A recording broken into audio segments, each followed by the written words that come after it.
Hi viewers, welcome to our channel. ప్రస్తుతం మనతో పాటు సీనియర్ జర్నలిస్ట్ దాము బాలా సార్ వారితో మాట్లాడదాం. నమస్కారం సార్. నమస్తే సార్, చంద్రబాబు నాయుడు గారి కోసం కేటాయించిన హెలికాప్టర్ ఒకటి పూణేలో కూలిపోయింది అని అంటున్నారు సార్. సో ఇప్పుడు ఈ కూలిపోవడం అనేది చంద్రబాబు నాయుడు గారి భద్రత పైన అందరికీ దృష్టి పడింది, భద్రత సరిగ్గా లేదు అన్న ఒక నరేషన్ బయటకు తీసుకొస్తున్నారు. మరి ఆ ప్రమాదం అది ఏ విధంగా జరిగింది, ఇప్పుడు చంద్రబాబు నాయుడు గారి భద్రత గురించి మీరేం చెప్తారు సార్? మొన్నటి వరకు అది మామూలు హెలికాప్టర్ ప్రమాదం అనుకున్నారు. ఎందుకంటే మే 4వ తేదీ కూడా ఒక హెలికాప్టర్ ప్రమాదం జరిగింది. రాయగఢ్ జిల్లాలో మహద్ అనే చోట బిల్ 407 అనే హెలికాప్టర్ జరిగింది. మామూలుగా హెలికాప్టర్ ప్రమాదాలు అనేవి అప్పుడప్పుడు జరుగుతూ ఉంటాయి. ఈ మధ్య ఏంటంటే ప్రైవేటు సంస్థలు బాగా పెరిగాయి. హెలికాప్టర్లు ప్రైవేటు వ్యక్తులకి ఇవ్వడం, ప్రైవేటు సంస్థలు హెలికాప్టర్ని అద్దెకి ఇవ్వడం అనేది బాగా పెరిగింది.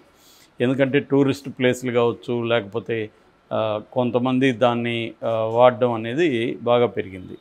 సో ఇప్పుడు మొన్న పూణేలో పాడ్ అనే ఒక విలేజ్ దగ్గర ఈ హెలికాప్టర్ ప్రమాదం జరిగింది. ఇది ముంబై నుంచి హైదరాబాద్ వస్తుంది.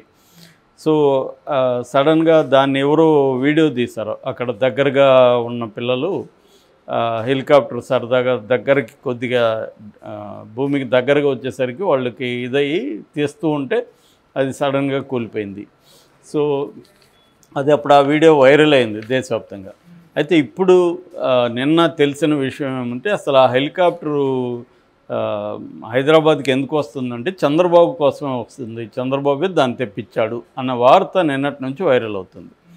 సో చంద్రబాబు కోసం వచ్చే హెలికాప్టరు కూలిపోవడంతో ఒక్కసారిగా ఆందోళనలు జనాల్లో వచ్చాయి, ముఖ్యంగా తెలుగుదేశం వర్గాలు. సో అసలు ఎందుకు కూలిపోయింది ఏంటి అనేది ఇప్పుడు ఇక్కడ క్యూరియాసిటీ. అదేదో వచ్చినాక చంద్రబాబు ఉన్నప్పుడు కానీ ఇదే ప్రమాదం జరిగితే చాలా ఇబ్బంది కదా అనేది ఇప్పుడు అందరినీ ఆందోళనకు గురి చేస్తున్న అంశం. అయితే ఆ హెలికాప్టర్ ఎవరిది అని చూస్తే దీని పేరు గ్లోబల్ వెక్ట్రా అనే కంపెనీ అన్నమాట. అగస్టా వెస్ట్లాండ్ ఈ హెలికాప్టర్ పేరు AW139 అన్నమాట. సో ఇది గ్లోబల్ వెక్ట్రా అనే ఒక కంపెనీ దగ్గర వీళ్ళు ప్రైవేట్ ఏవియేషన్ కంపెనీది, వాళ్ళకి వీళ్ళు ఆర్డర్ ఇచ్చినట్టుగా ఉన్నారు. ఇది వచ్చింది. దీంట్లో ఆ కూలిపోయిన టైంలో క్యాప్టెన్తో పాటు 3 ఉన్నారు, అంటే మొత్తం 4 ఉన్నారు. 4కి సివియర్ గాయాలేం కాలేదు. ఒక క్యాప్టెన్కి మాత్రమే కొంత గాయాలయ్యి అతను హాస్పిటల్లో ఉన్నారు. మిగతా వాళ్ళ కండిషన్ స్టేబుల్గా ఉంది. సో ప్రాణాపాయం అయితే ఏం జరగలేదు. అంటే దీని మీద ఆల్రెడీ DGCA అంటే director general of civil aviation department ఉంటుంది. ఈ వాళ్ళు దీని మీద ఆల్రెడీ ఇన్వెస్టిగేషన్ స్టార్ట్ చేశారు. ఇంకా డీటెయిల్గా రిపోర్ట్ అయితే రాలేదు. బట్ ఇప్పటి వరకు అందుతున్న దీని ప్రకారం వెదర్ కండిషన్స్ బాగలేదని ఫోర్స్డ్గా వాళ్ళు ల్యాండింగ్ చేయాల్సి వచ్చింది. ఆ ల్యాండింగ్ అక్కడ సరిగ్గా లేదు కాబట్టి ప్లేసు కొద్దిగా ఇబ్బంది అయింది తప్ప అది ఇంకా వేరే కారణం కాదనేది ఒక వెర్షన్. అయితే ఇప్పుడు ఇక్కడ తెలుగులో వాళ్ళు చెప్తున్నది ఏమంటే చంద్రబాబుకు సంబంధించిన సన్నిహిత బ్యాచ్ ఇది 16 సంవత్సరాల ఓల్డ్ అయిన హెలికాప్టరు. ఇది ఆల్రెడీ దీన్ని వాడకూడదు, అయినా వాళ్ళు వాడుతున్నారు పర్మిషన్లు తెచ్చుకొని.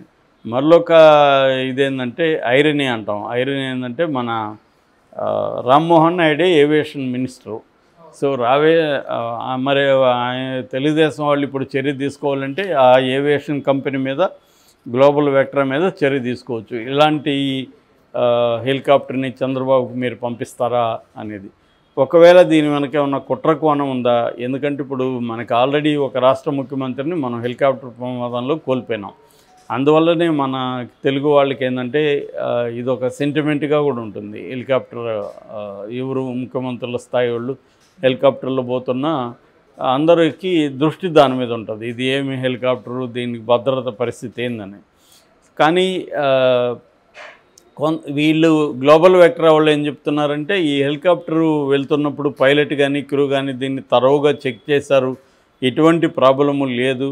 కాకపోతే సడన్గా వెదర్ చేంజ్ అవ్వడం వల్ల వచ్చిన ప్రాబ్లం ఇది.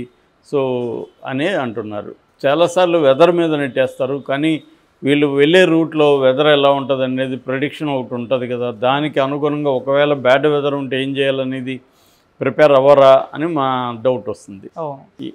సో ఏదేమైనా ఇప్పుడు చంద్రబాబు మరి దీన్ని ఊరికే వదిలేస్తాడా? ఎందుకంటే ఏవియేషన్ తన పార్టీ నాయకుడే మంత్రిగా ఉన్నాడు కాబట్టి దీని మీద తరువుగా ఎంక్వైరీ చేయిస్తారా అంటే డీజీసీఏ అయితే చేస్తుంది. మామూలుగా ఇట్లాంటి ఏదైనా జరిగినా DGCA is the appropriate body enquiry చేయడానికి. సో చేసిన తర్వాత మరి వాళ్ళ మీద ఏమన్నా చర్య తీసుకుంటారనేది చూడాలి. అంటే ఏవియేషన్ కంపెనీ ఇది వాళ్ళ నెగ్లిజెన్సేనా లేకపోతే ఏమైనా కుట్ర కోణం ఉందా, ఇవన్నీ కూడా బయటికి రావాల్సి ఉంటుంది. లేదు వీళ్ళు చెప్పినట్టు నిజంగానే వెదర్ కండిషన్ వల్లనే ఫోర్స్డ్ ల్యాండింగ్ వల్లనే ఇది జరిగిందా అనేది చూడాలి. ఎందుకంటే వరల్డ్ వైడ్గా కూడా హెలికాప్టర్ ప్రమాదాలు అనేవి బాగానే పెరుగుతున్నాయి. ఎప్పుడైతే ప్రైవేట్ వాళ్ళకి ఇచ్చారో ప్రైవేట్ వాళ్ళు ఏం చేస్తారు, వాళ్ళకి కక్కుర్తి ఖచ్చితంగా ఉంటుంది. వాళ్ళు గవర్నమెంట్ ఏజెన్సీల దగ్గర మ్యానిపులేట్ చేసుకొని లైసెన్సుల్ని కంటిన్యూ చేసుకొని సరిగ్గా లేని ఇది కూడా నడుపుతూ ఉంటారు. వాటిని ఏవో రిపేర్లు చేసి నడుపుతుంటారు కక్కుర్తికి వెళ్ళి.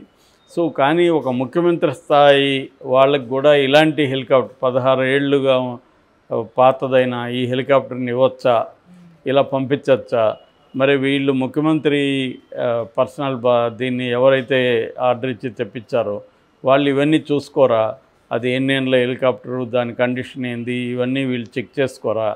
ఇలాంటివి ఇప్పుడు ఆల్రెడీ ఒకసారి ప్రమాదం జరిగి ఒక ముఖ్యమంత్రిని కోల్పోయిన తర్వాత కూడా మళ్ళీ ఇలాగా ఇంత నెగ్లిజెన్స్ ఎలా సాధ్యమవుతుంది అనేది ఇప్పుడు అందరికీ వస్తున్న ప్రశ్న. ఇప్పటివరకు తెలుగుదేశం వర్గాలు కానీ ప్రభుత్వ వర్గాలు కానీ దీని మీద ఏమీ మాట్లాడలేదు. మరి ఆ రిపోర్ట్ కోసం వెయిట్ చేస్తున్నారా? మామూలుగా అయితే మాట్లాడాలి. వైసీపీ కూడా దీని మీద ఏం మాట్లాడలేదు. వైసీపీ మామూలుగా అయితే వైసీపీ వాళ్ళు కూడా ఒక ముఖ్యమంత్రి స్థాయి భద్రత దీని మీద విచారణ ఏం జరుగుతుంది, ఆంధ్రప్రదేశ్ ప్రభుత్వం ఏం చేస్తుంది అనేది మాట్లాడాలి. ఎందుకంటే ఇది వ్యక్తిగత వ్యవహారం కాదు. మన ఆంధ్రప్రదేశ్ రాష్ట్ర ముఖ్యమంత్రికి వస్తున్న హెలికాప్టర్ కోల్పోయింది.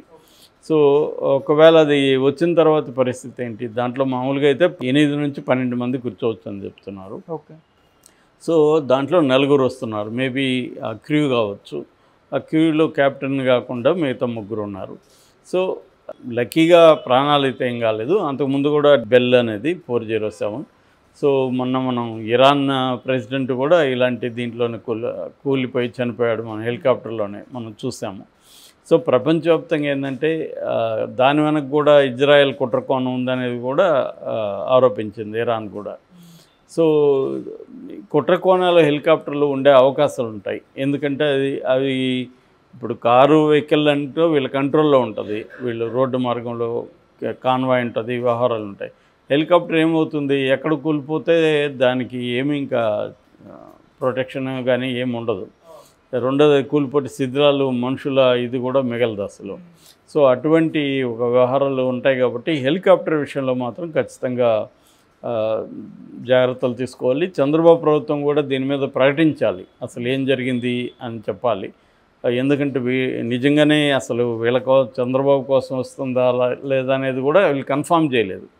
సో మా కోసం వచ్చే హెలికాప్టర్లు అయిందనేది, దీని మీద చర్య తీసుకుంటాము అనేది కూడా ఏం లేదు.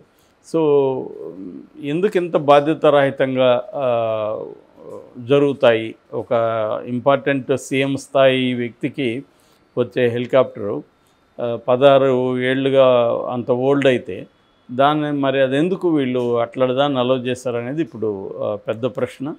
దీని మీద మరి ఈ డీజీసీఏ తర్వాత ఏమన్నా చర్యలు తీసుకుంటారనేది మనం చూడాలి. ఎందుకంటే జరిగి 2 రోజులు అయింది ఇది.